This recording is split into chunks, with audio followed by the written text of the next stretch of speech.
par le chef de Baloum qui a été mis aux arrêts avec pratiquement une quinzaine de ces sujets. Enquête faite, nous avons eu les premières informations qui font état de ce que ces deux jeunes Camerounais étaient accusés, étaient soupçonnés d'avoir volé des vieilles tôles. Et pour cela, on mérite d'être brûlé vif jusqu'à ce que mort s'en suive. Absolument pas, parfait. C'est une histoire qui défraie la chronique, c'est une histoire qui donne froid au dos. On a la chair de poule lorsqu'on en parle. On a essayé de regarder les vidéos, on a essayé d'écouter ce que le jeune homme disait au chef avant qu'il ne soit mis à mort. Je crois que lorsqu'on est humain, on ne peut pas accepter réserver un tel sort à un être humain. Je crois que ce chef n'a plus d'humanité. Parce que on dit que ça se passe habituellement comme ça là-bas, mais sauf que cette fois, ça a été filmé. Et il y a eu des vidéos. Il y a eu des vidéos. Le chef ne se rendait pas compte qu'on était en train de filmer. En caméra cachée. Ah oui, et ça veut dire qu'il a l'habitude d'exécuter des Camerounais de la sorte sans que rien ne soit fait. Je crois qu'il faut que l'État du Cameroun prenne ce problème à bras le corps. On a certaines féodalités dans certaines parties de notre pays où le chef a le droit de vie et de mort sur des citoyens camerounais. Et ça, cette vidéo nous montre effectivement que ce chef-là a l'habitude de le faire et que certains chefs de cette partie de notre Cameroun le font habituellement. Et rien n'est jamais fait. Je crois que c'est la sonnette d'alarme qui a été tirée et que ces chefs-là, d'habitude, ne vont plus poser ce type d'acte, ce type d'horreur. Parce que c'est vraiment... on ne trouve pas de mots comment expliquer qu'un être humain qui vous supplie, encore qu'on lui a donné la parole, il a essayé de supplier, il a même donné des indications sur sa personne. Il a donné des noms pour qu'on essaie d'appeler ses parents, ce qui n'a pas été fait. Et lorsque vous écoutez ce que le chef lui a répondu, et qu'après il soit mis à mort, on comprend que ce chef n'a plus d'humanité. Je crois que la justice va essayer de lui rappeler qu'il est un être humain, et que lorsqu'on est un être humain, on ne peut pas critiquer son semblable de la sorte, même si on est chef. Merci, docteur colonel Badjek, vous êtes un homme des armes. Je doute fort que vous-même vous puissiez avoir ce sang-froid-là d'exécuter quelqu'un de manière aussi simple et simpliste, en rigolant, parce qu'on a quand même suivi le garçon qui lui disait que appeler maman, appeler papa, ils sont à tel endroit. Le garçon a dit je suis innocent, je n'ai rien volé, mais le chef lui a dit tu penses que tu vas encore te repartir d'ici? Fais ta dernière prière. Colonel Badjek, est-ce qu'un chef traditionnel au Cameroun a le droit de vie ou de mort sur un individu? Parfait, ici je voudrais vous dire que je suis profondément choqué, touché pour l'homme des armes que j'étais. Pour la petite histoire, je dois vous dire que plusieurs fois, nos forces de défense ont pu neutraliser ou alors attraper quelques membres de la secte Boko Haram. Mais on les a présentés, malgré les horreurs que ceux-ci laissaient traîner derrière eux, on les a présentés à la justice. On les a présentés devant l'autorité. Et je dois même vous dire qu'au sein des forces de défense, toutes les exactions sont sévèrement sanctionnées par une prévôté qui existe et qui joue son rôle d'arbitre, n'est-ce pas, dans le respect des droits de l'homme, des droits de la guerre. Mais c'est une sonnette d'alarme, je vous dis que ce n'est pas une sonnette d'alarme. Ça fait déjà depuis que les chefs traditionnels avaient outrepassé leurs attributions, tout simplement parce qu'ils servent de suppôt à un intérêt ou à un autre. Les cas sont réguliers. Nous, on a vécu des cas où un chef de village tire avec une arme sur un individu à bout portant et lui enlève toutes les parties génitales. Incroyable. Cet enfant aujourd'hui n'est plus un homme. Mais lorsque nous portons cette affaire devant la justice, on trouve également qu'à ce niveau, cette justice qui devrait sévir en matière, n'est-ce pas, de dissuasion pour d'autres faits qui pourraient arriver à l'avenir, cette justice est concupiscente de ce genre de faits. Je ne vais pas donner les exemples ici. Et c'est pour ça que l'administration territoriale est interpellée.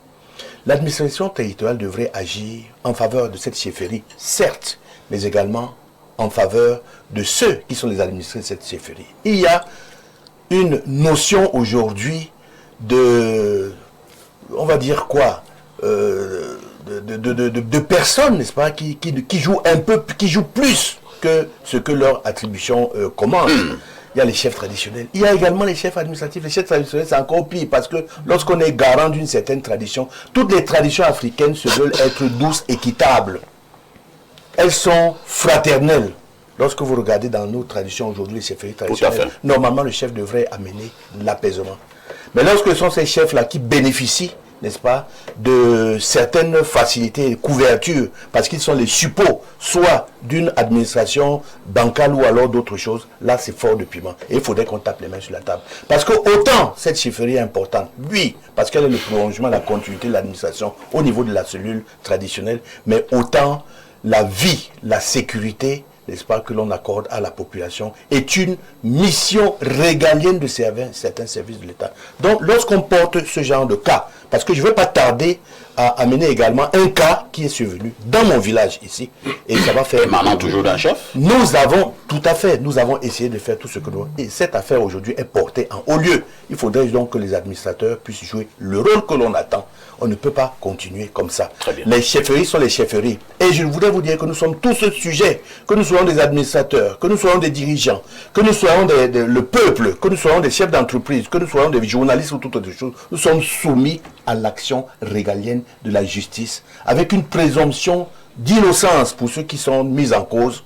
Et il faudrait que cela marche comme ça. Si cette justice n'existe pas, une justice pour tous, eh bien là, il y aura beaucoup de problèmes parce que nous n'aurons plus de confiance.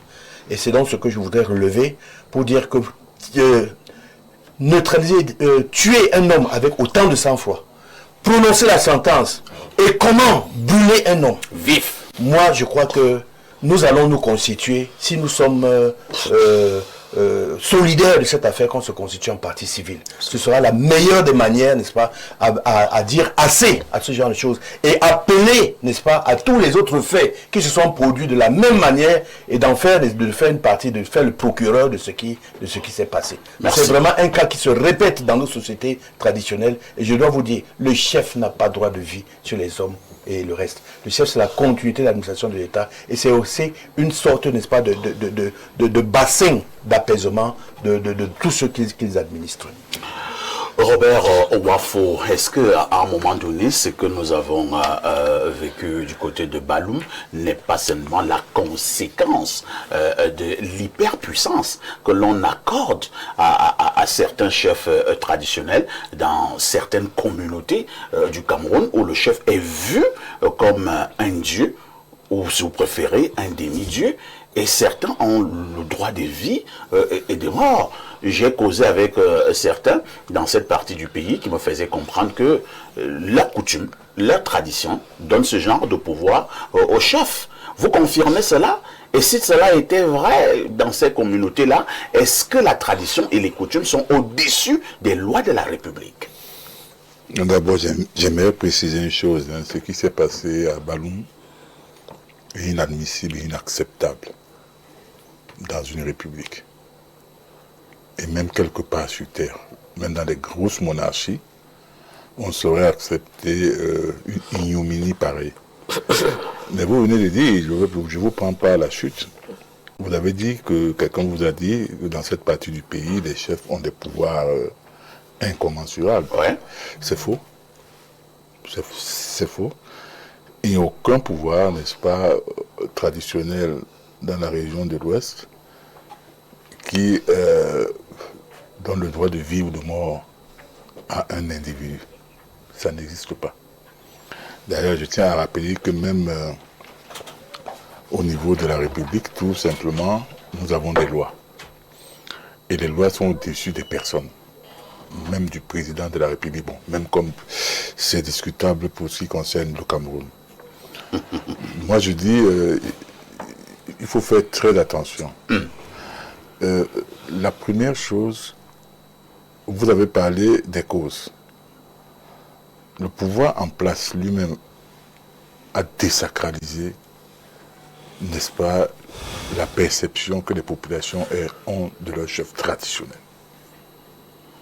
C'est aujourd'hui qu'on voit des chefs traditionnels s'impliquer en politique. Et quand ils s'impliquent en politique, pour le parti au pouvoir, ils se croient investis de tout. Ça, il faut le dire.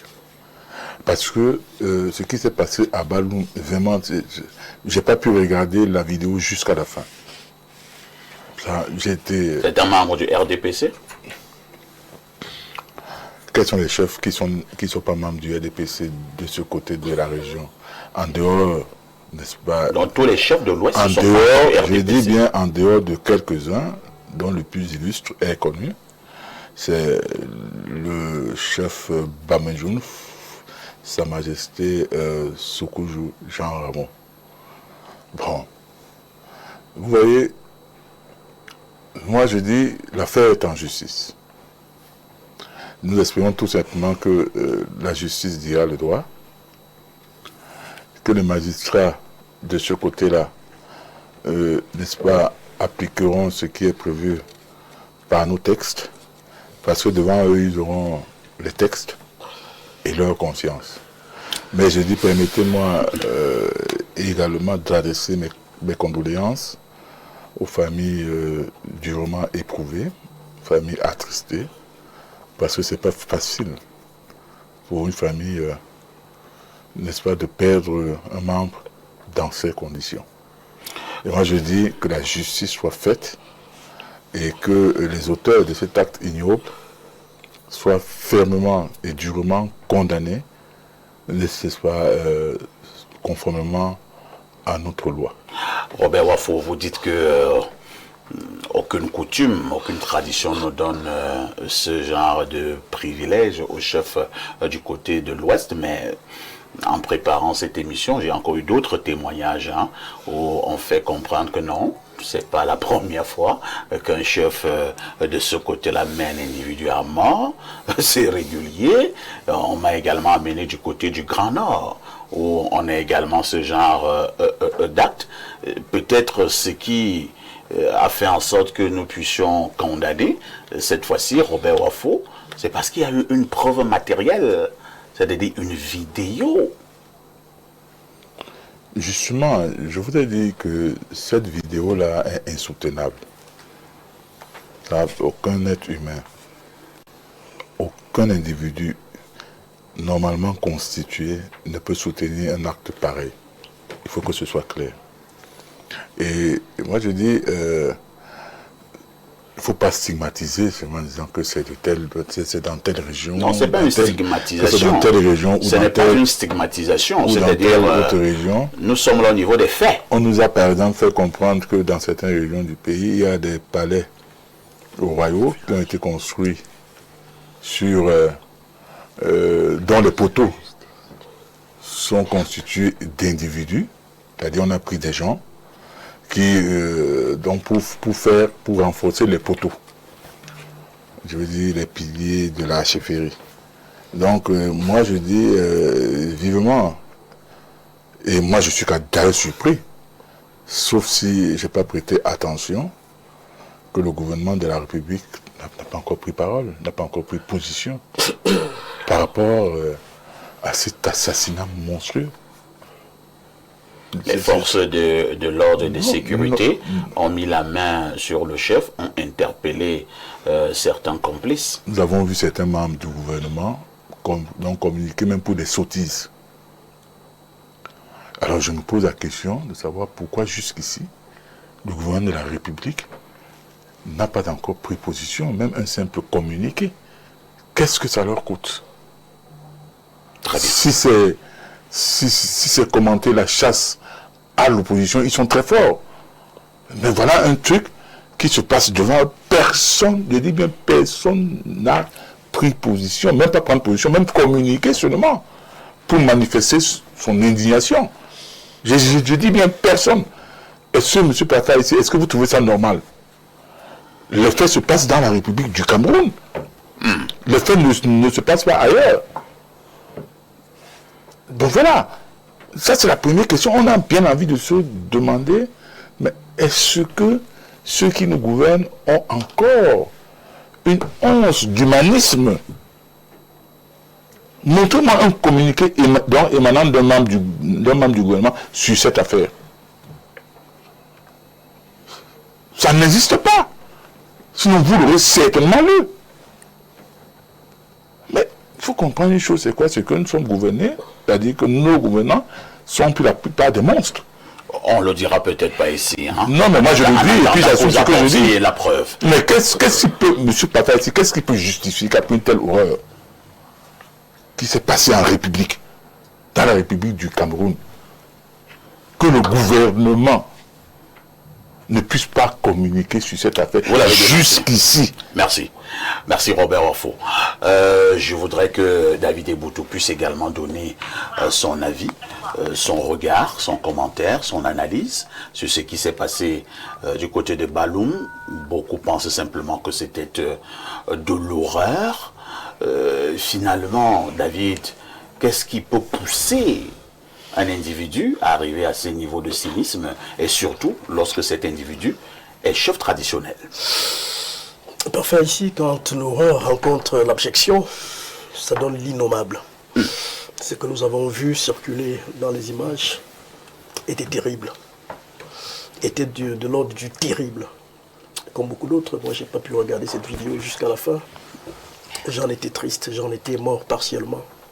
Je ne comprenais pas comment un humain totalement constitué pouvait prendre du plaisir à livrer une vindicte allant dans le sens de doter la vie à un semblable comme lui. Et c'est pour cela d'ailleurs que je voudrais rejoindre l'analyse du docteur Bajek. Nous sommes dans un pays où la justice ne rassure pas, malheureusement. Il faut dire les choses telles qu'elles sont. Il a parlé d'une justice concupiscente. C'est peut-être de l'euphémisme. Mais la vérité, c'est que ceux qui fréquentent les couloirs de la justice savent que cette justice ne rassure pas. Avec les manœuvres de couloir, elle ne rassure pas. Si vous avez fait un tour à Kondengi, à la prison centrale de Yaoundé-Kondengi, qui a été conçue pour recevoir 800 détenus. Ils sont maintenant à plus de 3000. Non, 5000, à plus de 5000. Et un quartier, le quartier 13, c'est le quartier 13, oui, c'est le quartier des mineurs. Et là-bas, vous retrouvez des jeunes enfants qui sont pour filouterie de nourriture. Filouterie de nourriture. C'est-à-dire qu'un petit gamin, il avait faim, 13 ans, 14 ans. Et il est entré dans un restaurant, il a commandé un plat, il a demandé à se servir un bon jus. Et au moment de terminer son plat, il a dit qu'il n'avait rien, c'est parce qu'il avait faim. Et le type a attrapé le jeune homme, l'a envoyé devant un procureur qui l'a amené dans un bureau d'instruction. Et le juge d'instruction n'a eu d'autre choix que de lui apposer un mandat de dépôt, voyez-vous. C'est-à-dire qu'une question où le juge aurait pu mettre la main dans la poche et dire « je règle ça de moi-même », voilà, pour au moins évacuer l'intensité du nombre de détenus qu'il y a de ce côté-là. Je ne peux pas prendre plaisir à envoyer un gamin de 14 ans, il le fait. Donc des cas comme ça, et je convoque cet exemple pour vous, et il y en a plusieurs, hein, pour vous parler du malaise dans l'institution judiciaire aujourd'hui. Quand je l'ai dit, moi j'ai vu un communiqué circuler, je ne sais pas s'il est authentifié, où le cabinet du gouverneur de l'Ouest rappelait que le monsieur en question, le chef criminel, était en garde à vue administrative. Il a parlé de 14 jours. Bon, je ne comprends pas très bien. Voilà quelqu'un dont les faits matériels sont établis, qu'il a assassiné volontairement un individu, un jeune homme. En prenant du plaisir, vous avez rappelé une phrase de lui, et vous ne rentrerez même pas chez vous, jeune homme. Faites votre dernière prière.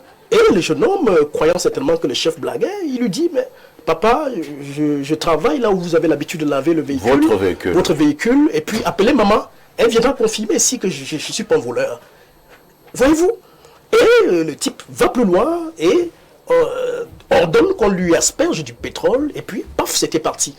Donc la question qui revient dans ma mémoire, c'est ces genres de cas, s'ils ne sont pas toujours connus ou révélés à partir justement des petites vidéos qui tombent sur nos téléphones, est-ce qu'on peut être au fait du nombre de cas qui se passent au quotidien dans ce type de situation et qui ne sont pas rendus publics parce qu'il n'y a pas d'appareil. Tout à fait.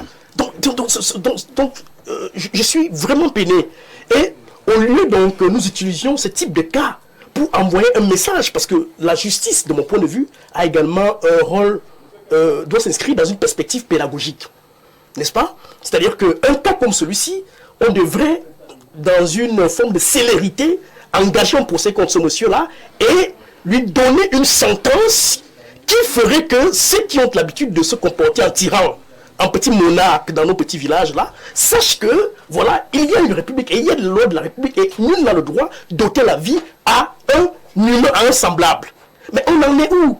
Tantôt, garde à vue administrative, tantôt, certains blogueurs qui ont l'habitude de révéler ça, n'en font même plus cas. Est-ce qu'on veut jouer sur le temps pour qu'on n'en parle plus? Je n'en sais trop rien. Mais je crois qu'il est temps. Je suis vraiment Vous soupçonnez que ce chef peut être protégé le moment venu? Oui, je suis de ceux qui, justement, sont arrivés. On peut arriver à ce niveau de cynisme? Moi, j'en suis arrivé là. Parce que pour agir comme cet individu, ce chef criminel, qui dégageait beaucoup d'assurance dans cette vidéo, beaucoup d'assurance. Et quand on a lu ce qui s'est passé lorsque la chasse à l'homme a été enclenchée contre ces derniers, tantôt on l'a récupéré à Douala, quand on a vu les postures engagées par certains médias qui disaient qu'il s'est rendu de lui-même, des choses comme ça, on a compris qu'en réalité il bénéficiait de beaucoup de soutien. On a compris qu'il y avait un jeu, et comme il fait partie d'une région où le chef occupe encore une certaine posture, une certaine position, certains ont voulu nous faire croire que voilà, cela peut passer en perte de profit, il faut se calmer, et puis avec le temps, on pourra passer à autre chose. Non, on ne va pas passer à autre chose. Il s'agit d'une vie humaine, de la vie d'un compatriote, d'un garçon qui avait tout devant lui. Les autorités en charge des questions répressives du Cameroun doivent veiller à ce que justice soit faite. Très bien. Je n'imagine pas la douleur que vivent en ce moment ses parents de savoir que leur gamin est sorti le matin et le soir, ils reçoivent une vidéo où il est brûlé vif. Il faut que ce genre de pratique s'arrête. Nous sommes dans un état de droit quand même. Sauf si on veut nous dire que c'est des choses qu'on intente de la bouche, mais dans les faits, que la République appartient à des copains, à des amis, à des réseaux. Que l'État veille à ce qu'on nous dise ce que ce monsieur est devenu. Cette histoire de justice administrative là, nous ne voulons qu'après on nous dise que voilà, il ira attendre chez lui pendant que l'enquête va suivre son cours. Et il y a des gamins à Konengi pour filouterie de nourriture. Qu'est-ce que ce monsieur fait en liberté? Il faut que ce monsieur se retrouve dans une prison et que l'on annonce une date de procès pour que nous allions suivre de près ce qui va lui arriver. C'est de ça qu'il est question. Nous parlons d'une vie qui a été ôtée. Très bien. Cet enfant aurait pu devenir le plus futur chef d'État de demain. Ou un ministre. Ou alors être un promoteur d'une invention qui aurait pu changer nos vies. Mais un individu a pris sur lui, à partir d'un bidon d'essence, d'ordonner qu'on le lui asperge, et à partir du bûcher d'allumettes, qu'on éteigne à jamais l'espoir de toute une famille, d'une région et peut-être d'une patrie. Il faudrait que ça s'arrête. Les images sont vraiment insoutenables. Hein. Nous ne pouvons pas montrer ces images à la télévision où l'on voyait ce gamin sautiller dans ce feu, lancer les derniers soupirs sur le regard amusant de ceux qui étaient là. Madame Abega, est-ce que c'est ce que mérite maintenant le Cameroun, et surtout lorsque ça vient d'un chef traditionnel, en réalité, qui devrait quand même avoir des gages de bonne moralité? Je vais d'abord adresser les condoléances à la famille éprouvée et vraiment un regard de compassion à l'endroit de la maman de Steve Difo qui a subi l'atrocité. Et maintenant, j'ai suivi M. Wafo dire que les chefs dans la région de l'Ouest n'ont pas toutes ces prérogatives. Mais il me souvient que dans les relations que nous avons avec certaines personnes originaires de l'Ouest, il y a beaucoup de pouvoir, un peu trop de pouvoir attribué au chef. Par exemple, je vais prendre quelques exemples. Tu veux enterrer un mort, il faut demander la permission au chef. Tu veux construire une maison, il faut demander la permission au chef. Et qu'il y a même des personnes dans cette région qui sont interdites de séjour dans leur village pour avoir désobéi au chef. Donc, si déjà ces quelques indices de privation ou bien d'autoritarisme venant des chefs peut être appliqué, ça veut dire que le chef a aussi le pouvoir de vie ou de mort. Non, c'est pas bon, maintenant, nous avons eu la chance parce qu'il y avait quelqu'un qui voulait rendre public ce genre de pratique. Parce que si on fouille, on va trouver que il y a eu des morts, des personnes qui ont disparu ainsi. Il y a même certains, moi j'ai été en voyage à l'ouest une fois, on m'a dit, les gens sont allés saluer le chef, on nous a dit, nous n'y allez pas parce que si le chef vous pointe du doigt, vous n'allez plus ressortir de la chefferie. Vous devenez son épouse. Ce n'est pas des balivernes. Ce n'est pas des balivernes, c'est vrai. Donc on nous a dit, nous qui étions encore... Non, monsieur, c'est mon temps de parole. Il y a des pays. Non, monsieur. Vous ne pouvez... Quelqu'un ne peut pas amener sa femme au village ou bien une jeune fille en voyage à l'ouest et puis on dit, n'allez pas à la chefferie parce que si vous intéressez le chef, vous n'allez plus rentrer. Ce genre de cas se passe là-bas. Donc vous n'allez pas venir nous dire ici que c'est des menteurs. Donc je veux dire ceci. Quand je me réfère à la distance qui sépare la dénonciation et la date du crime, je me pose la question de savoir où étaient les autorités. Puisque avant que la vidéo ne soit mise sur les réseaux sociaux, les parents de la famille, les parents de l'enfant étaient déjà informés. Et il me semble-t-il, selon les informations, ses parents sont allés voir le chef. Le chef a plutôt prononcé des paroles de consolation à l'endroit de la maman en lui disant qu'il se met un peu à sa place parce qu'elle a porté l'enfant pendant 9 mois et qu'il n'était au courant de rien.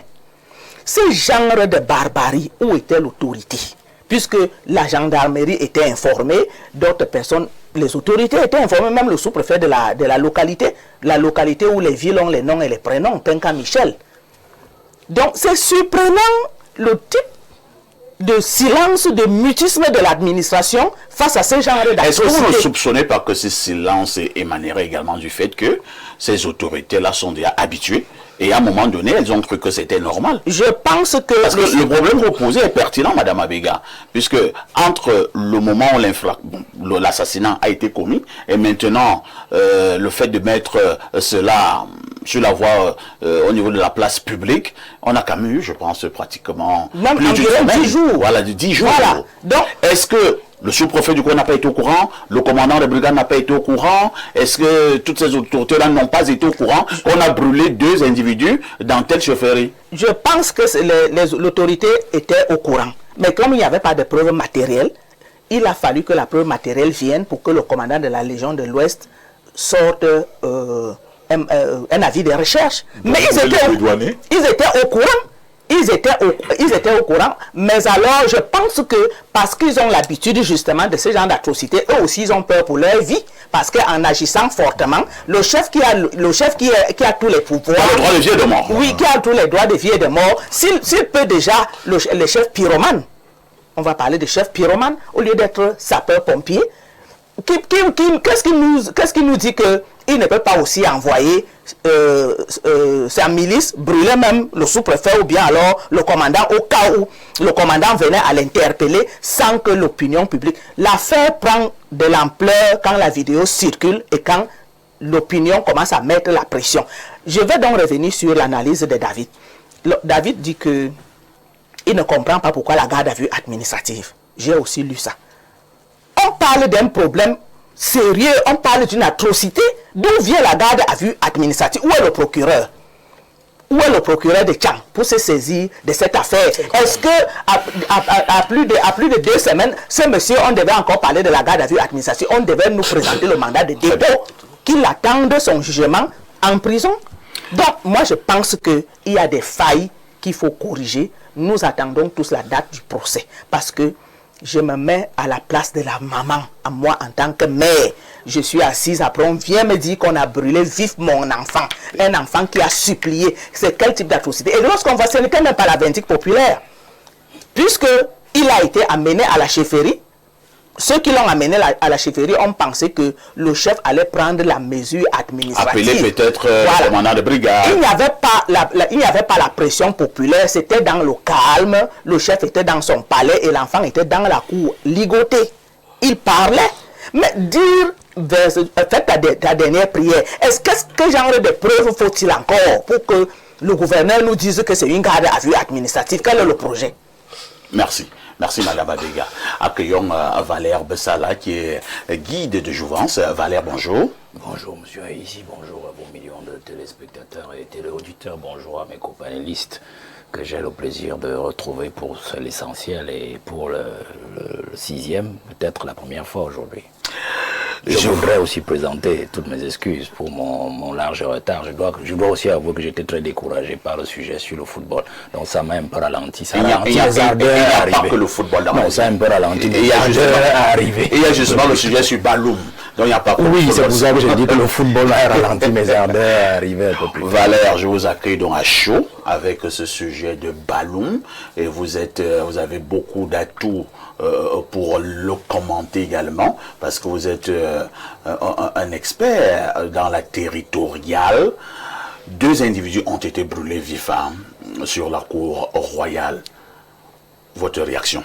Bon, je ne suis pas un expert de quoi que ce soit. J'ai peut-être des petites classes dans la territoriale, peut-être ces petites expériences que je peux mettre. On apprécie la modestie. En avant. Donc je voudrais d'abord préciser de ne pas avoir peur de la garde à vue administrative. Au contraire, c'est vrai c'est un couteau à double tranchant, la garde à vue administrative. Parfois, on a donné ce couteau-là aux autorités administratives qui peuvent parfois l'utiliser soit pour vous protéger vous-même de vous-même, ça peut arriver, c'est-à-dire l'arbitraire, c'est le côté sombre de l'arbitraire, soit aussi pour donner un peu plus de coudées franches à la justice. Vous savez que la garde à vue judiciaire, c'est maxi 72 heures, je crois, quelque chose comme ça. Donc, quand on vous met en garde à vue administrative, vous savez qu'elle est sans fin. Elle est renouvelable ad vitam aeternam. Donc, 15 jours, 15 jours, 15 jours, ça permet au juge, ça permet au juge de vous avoir casé quelque part et de savoir que vous y êtes pendant qu'il peaufine les premières enquêtes de l'instruction qui lui permettent d'avoir un peu plus de visibilité quant à vous mettre en détention, comme vous dites, préventive, ou alors tout simplement vous libérer ou vous faire comparaître libre. Parce que la garde à vue judiciaire, au bout de 72 heures, on doit vous libérer. La loi dit, le juge, le procureur ne peut pas vous garder plus de 72 heures. Et donc, si vous libérez, vous êtes parti, vous volatilisez. C'est souvent un peu compliqué. Donc, je voudrais d'abord vous rassurer dessus. Maintenant, il peut aussi avoir un côté sombre, c'est-à-dire de protéger le bourreau. Le bourreau présumé. Vous voyez, ça, je n'en sais rien, mais je crois que je voulais d'abord lever cet équivoque. Je veux donc continuer avec les chefferies pour dire que les chefferies ont ceci de particulier qu'elles sont pratiquement des royaumes dans le royaume, des États dans les États. Et donc, la région de l'Ouest n'invente rien, parce que les endroits, les régions du pays où la chefferie a encore vraiment une grande prégnance, vous avez l'Ouest, vous avez le Nord-Ouest, et vous avez le Sud-Ouest, vous avez le Grand Nord. Le Grand Nord, c'est-à-dire ces 3 régions, vous voyez qu'on vient de faire pratiquement 6 régions sur 10. Alors, ça fait que dans ma petite expérience, il y a des situations qu'on ne peut même pas imaginer, qui arrivent parfois dans des chefferies, dont l'autorité administrative est informée, mais il ne peut rien faire, parce que parfois, les chefs ont, comme on dit souvent, un peu plus, peut-être le bras plus long politiquement, et donc ils ont des couvertures. Quand on parle du cas de Balloum, je voudrais faire remarquer que ce n'est pas le premier cas. Nous avons le Lamido de Garoua, qui a assassiné, on va dire ça comme ça, son neveu. Ça fait 2 ans, souvenez-vous. L'actuel Lamido de Garoua, que connaîtrait, j'imagine très bien mon colonel ici présent. Et donc, son neveu, il est toujours en poste. Comme si de rien n'était. Il est toujours en poste. Il va quand même à ses occupations politiques, cheval et tout. Donc ça arrive, c'est des choses qui arrivent. Il y a donc, même le Lamido de Rébouba. Il y a même aussi la chefferie, la chefferie de Rébouba. C'est-à-dire que vous avez des prisons dans les chefferies. Quand je dis prison, ce n'est pas des prisons traditionnelles. Parce que dans d'autres zones, quand on parle de prison traditionnelle, on sait ce que ça veut dire. Ce n'est pas une prison où on vous prend, on vous enferme, on appelle ça la quarantaine. Les prisons traditionnelles, c'est-à-dire personne ne vous parle, vous va qu'à vos occupations, mais tout le monde vous ignore. Mais là-bas, c'est des prisons vraiment. Vous êtes vraiment dans un enclos. Dans un enclos, où le chef décide de vous priver de votre liberté d'aller et venir. Vous voyez, parfois même aussi, la liberté même de vous alimenter. La possibilité de vous alimenter, oui, ça existe. Ça existe. Dans le Grand Nord, un peu partout, ça existe. Et pour des chefferies comme celle de Rébouba, même l'histoire, parce que ce n'est pas l'affaire du Lamido actuel qui est président du Sénat, c'est parti de ses arrières, grands-parents et tout, depuis la création de cette chefferie, c'est un État dans l'État. Il y a même dans cette chefferie, il y a des choses même qui se passent dans cette chefferie. Quand on dit cette chefferie, elle est la plus grande même pratiquement du Cameroun, parce que vous parlez de Rébouba, elle prend tout le Mayoré, c'est tout un département. Quand on dit Mayoré, La chefferie de Rebouba, c'est le lieu de situation de la chefferie, mais le lieu de règne de cette chefferie, c'est tout le Mayoré, et c'est tout un département. Alors quand vous rentrez dans l'histoire même de cette chefferie, le mec il a des dogaris qui peuvent venir chez vous, prendre des bœufs, vous les partager avec vous, peut-être en prendre plus que vous, ainsi de suite. On a vécu des choses comme ça. Bon, je savais, j'ai travaillé à Garoua, et on arrivait parfois, quand on fait des inspections, des gens qui viennent vers vous et qui s'ouvrent à vous. Et qui vous font comprendre que... Personne ne peut dénoncer. Non, c'est pour vous faire comprendre que les populations vivent dans un règne de la peur permanente. Et je vais vous dire une chose, parfois, les forces de défense et de sécurité qui œuvrent là-bas localement sont complices. À l'insu du ministre de la Défense, du délégué général de la Sûreté nationale, parce qu'en fait, elles sont pratiquement inféodées par ces chefferies. Parce que le chef a la possibilité, par exemple, de dire, toi, tu ne seras plus commandant de brigade là, toi, tu ne seras plus commandant de compagnie, toi, tu ne seras plus collégion, machin, chose, c'est fini, terminé. Il suffit qu'il prenne son coup de fil et puis le MINDEF, et il vous dit, bon, allez, il y a un des direct. Parce que parfois, le ministre de la Défense, le DGS n'a même pas le choix, parce qu'on vous dit, le mec, il a le numéro, bref, la ligne directe du président de la République. Qu'est-ce que vous allez faire? Donc, vous allez voir que tout ce monde-là, parfois, il se met au service de ce monsieur.